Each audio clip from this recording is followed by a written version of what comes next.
Hello everyone, Mr. Happy here, and welcome to my explanation on the Hall of Novice. Now, while my standard videos for these kind of features are usually done in a more pre-recorded way, scripts and everything, I decided to do the Hall of Novice fresh. I haven't stepped foot in it, I haven't done any of the challenges, and I want to do a playthrough of the tank healer and DPS ones, and explain or elaborate more on some of the things that the Hall of Novice covers. In case you're wondering where to access the Hall of Novice, you can access it here near the Aleport teleport. However, there are also a bunch of other zones that you can locate it in: the Central Shroud, Western Thanalin, Eastern Thanalin. You can find it in Ul'dah, Limsa, Gridania, as well as here near Aleport. So, anyway, let us go into the actual Hall of Novice and talk to the Smith. This is the NPC you'll always go to in order to access the Hall of Novice. And we are going to do what I am told is 7 challenges regarding each of the different roles and or jobs in the game. So, Hall of Novice membership granted. What we are going to do is begin the first one, which is the tank training exercise number 1. Avoid area of effect attacks. Now this one sounds like it's going to be pretty basic, and from what I understand they eventually get into more of the important things. For example, I've heard that the healer one actually encourages you to DPS between heals. So here we are inside of the Hall of Novice. We're going to see exactly how it teaches us. Listen up, Novice. This is the Master of Shields we have right here. Now, it's also got me capped at level 15 for this exercise, so that's a good thing to know. You'll only be using your level 15 and under skills for this first exercise.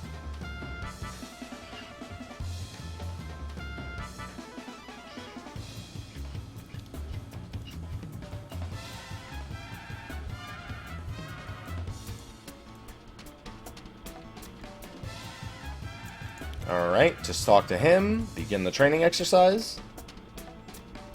Be sure to pay attention to what it actually says so you know what your win conditions are.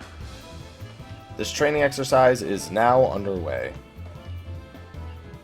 Watch your opponent carefully. When you see an attack coming, move out of the strike zone. Oh god, I forgot how few abilities I have.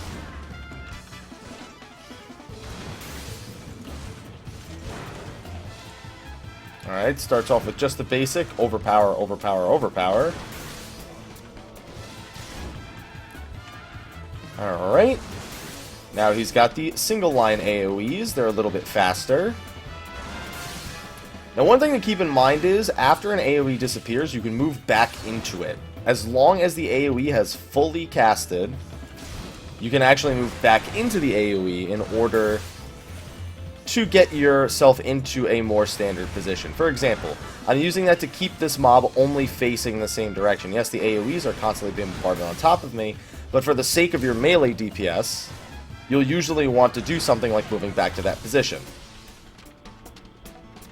Now this is going to give you a limited time in order to dodge it. Home gangs you in, move, dodge the second one, dodge that one. Just dodging a bunch of AoEs. Obviously, in cases like this, it's a little bit harder to keep up all of those proper positionings, but you get the basic gist of what you can do to try and help things out. That concludes training exercise number 1. Let's see what the reward is for the first tank training exercise. That would be 3,000 experience, 2,000 gil, and some gauntlets, level 15 gloves for you to use. And I believe it will zone us out now, and we can begin exercise number 2.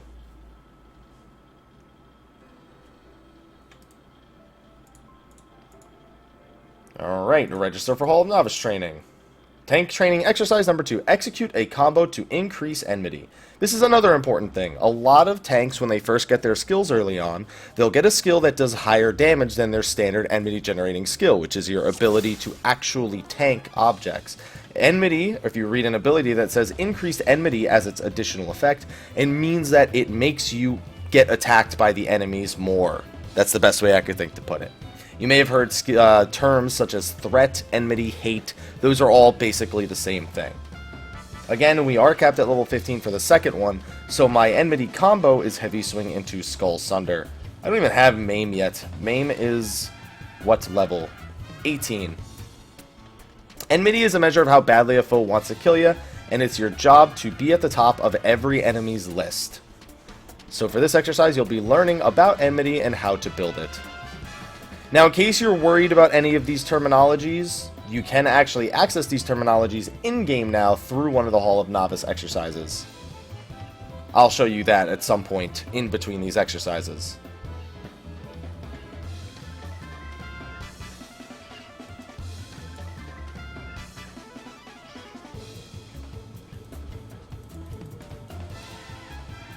Now, in this time, before you actually accept the challenge, be sure that you know exactly what it is you're getting into. Scroll back up through your text.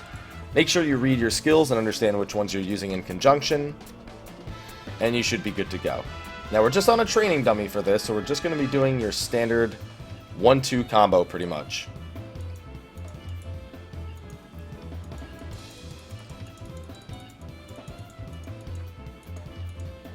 There you go. Give me the wrong order more than 4 times and we start over. So do not do that.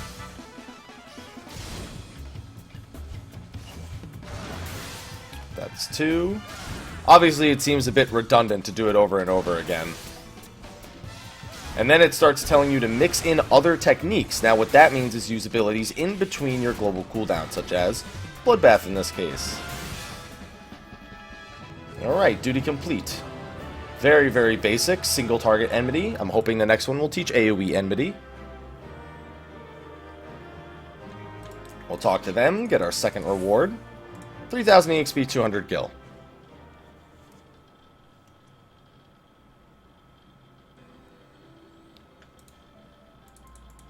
Now let me see where that item is. Ask about Hall of Novice training. Seasoned Adventurer. Visitor's Log. There we go. Typing commands to execute actions, making use of macros, signs and marks, playing your role, and learning the lingo. So here it gives you a breakdown of all the different things that you can learn. So if you're ever curious about lingos like damage over time, enmity, go to this visitor's log and it will explain everything you need to know. Alright, let's go on to exercise number 3. Execute a combo in battle. People are clapping at me and laughing at me. Because they understand that I'm here. They probably know I'm recording at that, though.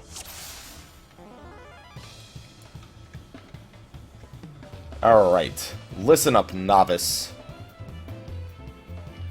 Alright, so now we built enmity in the last exercise. We'll actually be fighting a real opponent, not a training dummy. Your job is to soak up pain and keep your mates safe.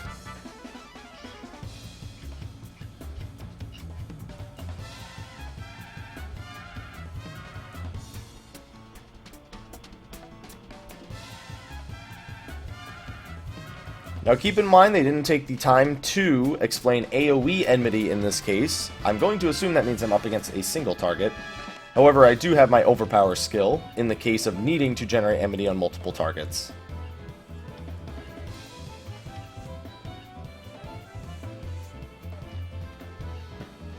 Alright, so I believe this is my ally, and I believe this is my enemy. Now, one thing to keep in mind is it will try to teach me that combo, but we do also have our Tomahawk skill. So when he goes for him, I throw my Tomahawk first, and then start going into my combos.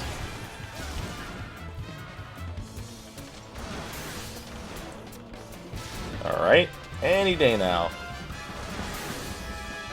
There we go. They start the Conjurer, it seems, with a pretty high amount of enmity. I also missed a heavy swing right there, which definitely doesn't help. One thing to keep in mind as a tank is that enemies require the highest accuracy when hitting them from the front. So as a tank, if your accuracy is low, you are the most likely one to miss. And if you miss, you can miss your enmity combo, which will cause your healers and your other party members to be more likely to take enmity off you.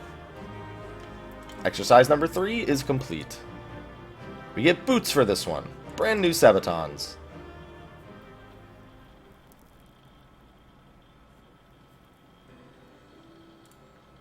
Moving on to exercise number 4. Accrue enmity from multiple targets.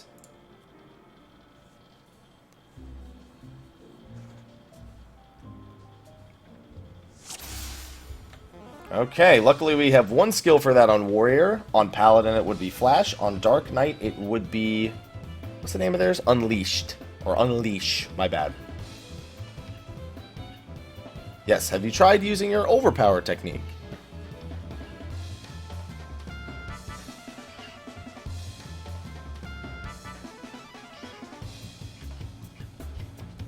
Make sure you're positioned well and don't miss anyone, because overpower only works in a cone in front of you.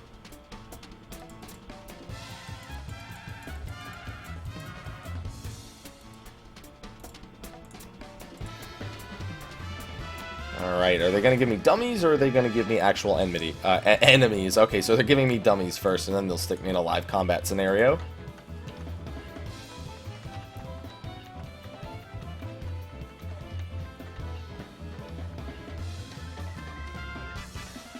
If you fail to carry out instructions 5 times, it'd be really, really hard to fail. Oh, okay. So basically what it's going to do is cause them to spawn and respawn. There you go. I'm going to go for the tip of the triangle on this one. You're also learning that overpower has a pretty long range. This one I could have done from any side, really, but we hit them all. There we go. Nice and basic.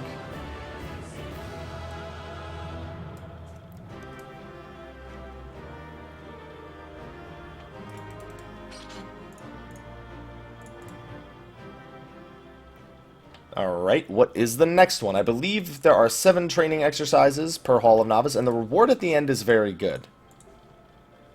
Especially if you're somebody who doesn't have a lot of jobs leveled. Now we have to actually engage multiple targets. Now, they may force me to use overpower here. If they do not, I will show you an alternate method to generating enmity on multiple targets. Now keep in mind, overpower does 120 potency to all enemies in front. Heavy swing does 150, and Skull Sunder combo does 200. So in 2 GCDs on a single target, I can do 350 potency, versus in 2 GCDs doing 240 to multiple. So it's all about calculating global cooldown usage versus enemies you're actually fighting. It's also a little bit about TP conservation, because spamming overpower on AoEs will result in you running out of TP faster. In the case of Flash, it'll result in you running out of MP faster, same with Unleash.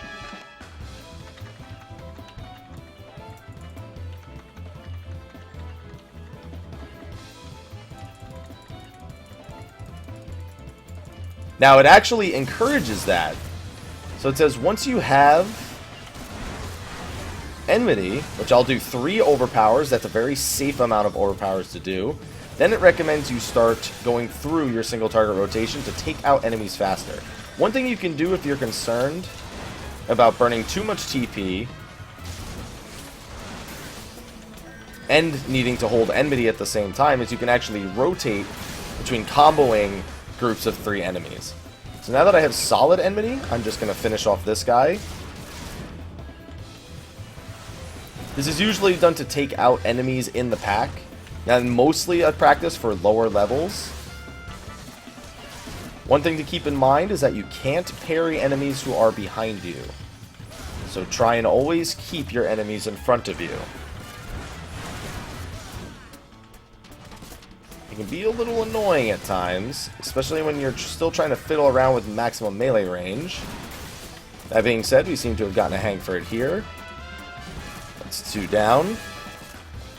Another thing to keep in mind, especially, is, spamming overpower is great on multiple targets, but if you can take the time to do something like your main combo, which will give you increased damage by 20%, you can output a lot more damage. Normally, you'll have to start with the overpowers or some sort of other AoE skill in order to keep your enmity or to generate it initially, and then it's okay to go into your single target combos and even rotate those between the 3 targets.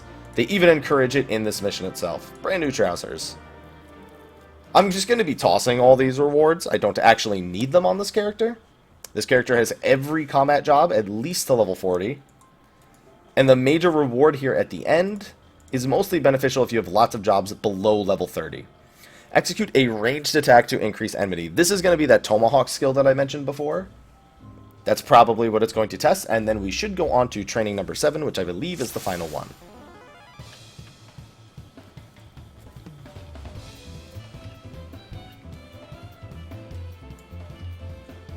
Obviously, there's a bunch of things this hasn't covered. For one, putting out DPS as a tank is something you'll learn post level 50 mostly. Especially if you're a warrior. Obviously, Paladins have Sword Oath at level 30. Dark Knights are able to just play without Grit and use Blood Weapon early on. Warriors can, of course, just play without Defiance, but for the most part, you'll end up having Defiance on for your earlier levels.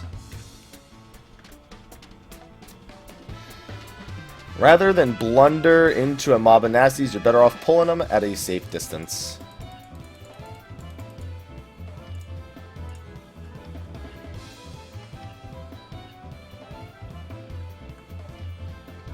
Alright, so we've got 3 groups of 2. Now if I were to run in there and just start spamming,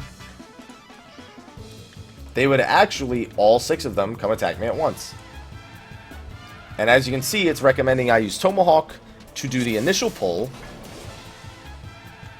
and then Overpower to generate aggro on both of them. Now that I've gotten that once, if there's only 2 enemies, I'm going to start rotating between the 2 skills. Generate enmity on both. Saw me miss right there. Now I know what you might be thinking. Why do they have you use Tomahawk instead of Provoke? Well, first of all, Provoke is a level 22 skill, and this is level 16. Now level 15 training. On top of that, though, Tomahawk generates more initial aggro than Provoke. What Provoke does is it actually matches whoever has the top amount of enmity, matches whoever it is. If it could be another tank, it could be a DPS, and it just adds 1 to the numerical value, and you don't obviously see the numerical value, but it basically just puts you just above whoever has maximum enmity. So if you pull with Provoke, it will actually just generate 1 single point of enmity, whereas Tomahawk will take its base damage, multiply it by enmity modifiers, and that's how that works. So that is why you generally don't pull with Provoke, although there are a few situations where pulling with Provoke is okay. Normally, experienced tanks will make note of when it's okay to use it. For example, Provoke has a longer range than Tomahawk. This has a range of 25. Tomahawk has a range of 15. So if it's safer to pull enemies from that extra 10 yalms of distance, that's a general accepted term to actually pull with Provoke. And once we finish this last group off, I don't know if they actually still want me to use Tomahawk to run into that last group. Not sure if they do. Might as well just do it anyway. Now, as you can see, even with just using the 1 Tomahawk, I'm very, very low on TP. This is something that can happen, especially early on, and that is why they actually don't recommend that you just spam Overpower, because then when you're trying to do pull after pull, you might find yourself in a situation like this one.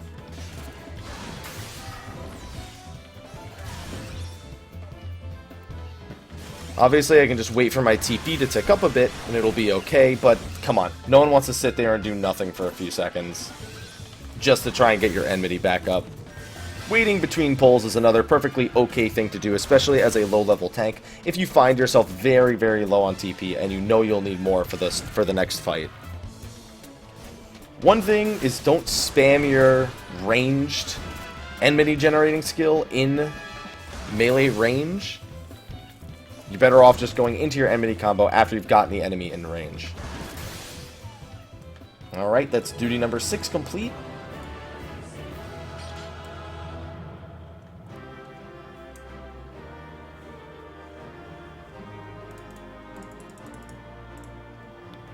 And so far the EXP is actually pretty alright from this, considering it's EXP designed for a level 15 player.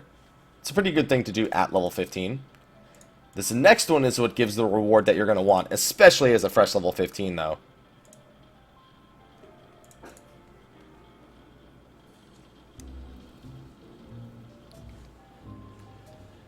So this last one is engage enemy reinforcements.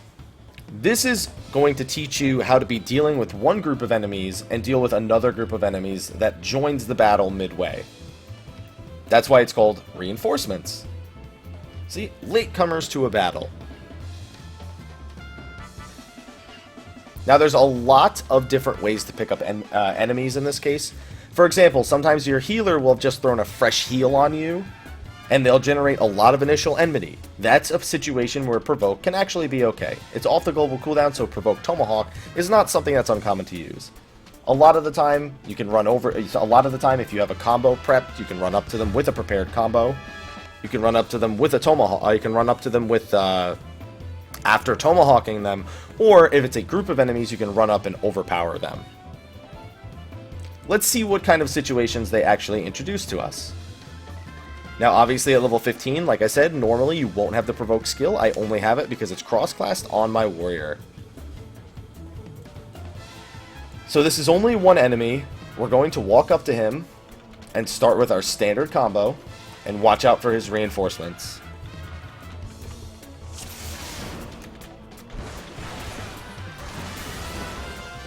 I'm going to throw down a Fracture for a little bit of extra damage.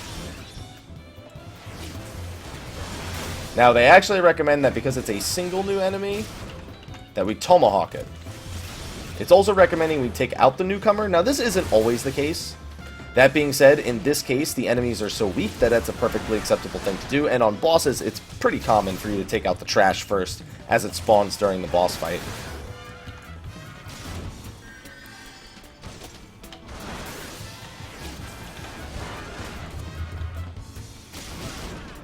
Alright, be on the lookout. So we have Tomahawk for this one again, no healing aggro. I would very carefully pay attention to his instructions, because I gave you a lot of different ways to deal with latecomers, as he calls it, or reinforcements. But he is very specifically instructing you to deal with these newcomers in a very specific way. So make sure you're listening to the dude's instructions.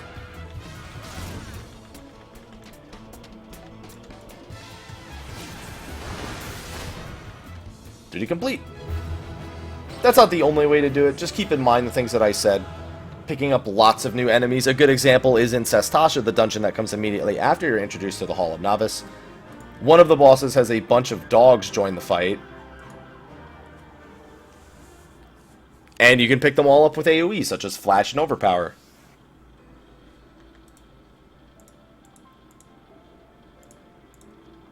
Alright, so there's 8. This is our 8th exercise, and this is the final exercise. So there's 7 warm-up exercises and 1 final 8th exercise. I believe this is one against the Bonacon.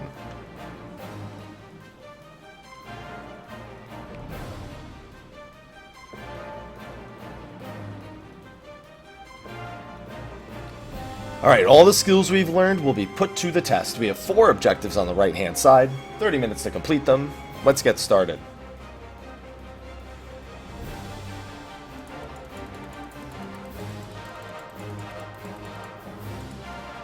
Alright, let's get it going.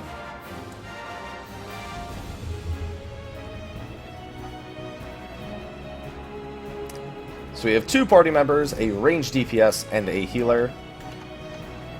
We are going to start by pulling this guy with 1. Now, even when it is just 1 target, opening with Tomahawk is generally a good idea. The initial enmity spike you get from the ranged attack before anyone hits it is normally something that you want. Now we've got a new enemy. We're going to grab him. He's a lot weaker than the dodo we're on. So you'll notice that my DPS actually all switched to the new target. Taking a little bit of damage, and it can be a little annoying if another DPS gets the jump on the enemy before you do. That being said, you just gotta deal with it. Sometimes it's just a matter of tomahawking them and overpowering them that once they're in the group. Sometimes it's a little bit different. I'm actually gonna run over and Skull Sunder because I had a Skull Sunder prepped instead of the other option, which was me running all the way, tomahawking, and then running all the way over, or waiting for him to come to me, while my archer is actually already attacking the enemy. And that's a very good way of picking up adds and endgame bosses as well, is to deliberately do something like prepare a heavy swing and sit on your Skull Sunder, and then hit the Skull Sunder as soon as the new target becomes available. Now, even in AoE packs, as you saw before, it's okay to open with Overpower. Open with Tomahawk. You can see there's a lot of AoEs back and forth. Just be sure to reorient the enemies after you've taken care of that.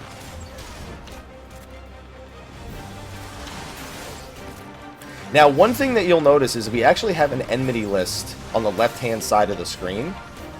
Very important to pay attention to the enmity list. You'll see it's a bunch of squares that are flashing. That means I'm holding aggro on all the enemies.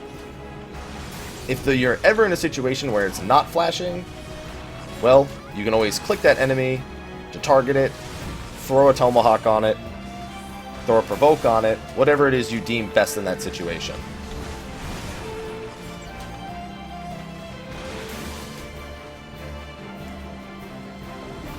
Alright, we have a pretty strong enemy right here. Now my TP is a little low. I only had 390. I don't know what kind of encounter this fight's going to be. I'm going to wait for my cooldowns a little bit. My Bloodbath's about to come off cooldown. My Brutal Swing's about to come off cooldown. With 790, I'm feeling confident. Let's start the fight. Get my Bloodbath going. Alright, I feel like I've got proper enmity, so let's throw a Fracture on there. Now, after the AoE has gone out, we move back into the AoE just as the circle is disappearing. Some mobs have slightly different rules when it comes to that, but for the most part, you'll be able to do just fine if you do that.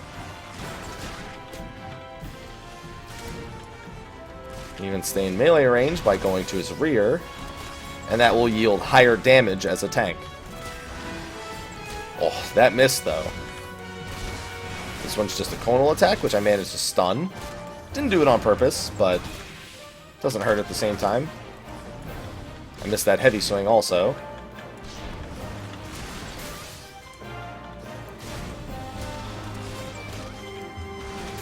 Alright, and we should be almost done. I feel like there are some things they didn't adequately test, but hopefully you've been listening to me, and you can take that knowledge into some of the newer dungeons. If you've watched my Final Fantasy XIV Let's Play series, I've covered a lot of this stuff. However, the Hall of Novice is something I wanted to introduce you to so you can get a rough idea of what it is you are getting into. And the final reward, if you complete the Hall of Novice on at least one roll, you will earn the brand new ring. This increases experience earned by 30% when level 30 or below and grants +3 to all stats, meaning it's a ring you can use on every combat job while you're leveling them up to level 30. And a 30% boost is huge, by the way. Additionally, if you are a new player and you're playing with a mentor, you can get an additional 20%, plus there are other items that can increase your EXP as well. Now, if I wanted, I can undertake a completed exercise, but that is all that is offered for the tanks. It's very simple to understand, and again, if you're having trouble, you have the Master of Shields, the Master of Arms, and the Master of Magics over here on the left. They can tell you certain things. How do I build enmity from a distance? How do I build enmity with multiple opponents? How should I handle enemy reinforcements? They can basically help teach you the lessons that you've already learned. However, if you haven't learned anything from them, they won't tell you anything either. We earned pretty decent EXP, about 28,000 EXP, plus a full set of armor, almost full, gloves, legs, boots, and a body piece, I believe, is all that I earned. So it's pretty good for its level range. Highly recommend doing the Hall of Novice, even if you don't think it's something you need, just because that ring at the end, if you have jobs that are under level 30, they're definitely worth using. Anyway, thank you for watching this video on the Hall of Novice. Be sure to like, favorite, subscribe, and share, and stay tuned for the other two Hall of Novice videos, the DPS and the Healer Hall of Novice runs. Anyway, thank you for watching. I'll see you all in the next one, and until then, take care.